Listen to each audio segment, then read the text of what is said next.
کسی سے اگر ذاتی اختلاف ہے نا، خدا کی قسم اٹھا کر کہہ رہا ہوں، عمران خان، نواز شریف، زرداری، پرویز الہی، کسی بھی سیاستدان سے اگر ذاتی اختلاف ہے، اللہ ہمیں موت دے دے، یہی دے دے۔ ہمارا اختلاف اللہ اور اس کے رسول کی وجہ سے، ہماری دشمنی اللہ رسول کی وجہ سے۔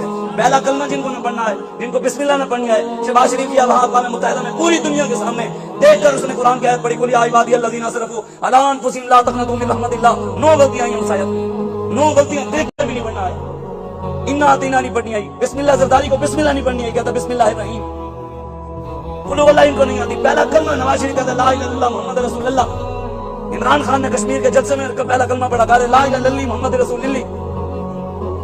پہلا کلمہ جن کو نہیں آتا وہ قوم کو بتائیں گے کہ رسول اللہ، حضرت خالد بن ولید نے کیسے تلوار اٹھائی تھی، وہ قوم کو بتائیں گے کہ صدیق اکبر نے کیسے حکومت کی تھی، فاروق اعظم نے کیسے کی تھی، وہ قوم کو بتائیں گے کہ صدیق اکبر نے کیسے حکومت کی تھی، فاروق اعظم نے کیسے کی تھی، مولا علی نے کیسے کی تھی، عثمان غنی نے کیسے کی تھی، صلاح الدین ایوبی نے کیسے کی تھی، حضرت امام شامل نے کیسے کی تھی۔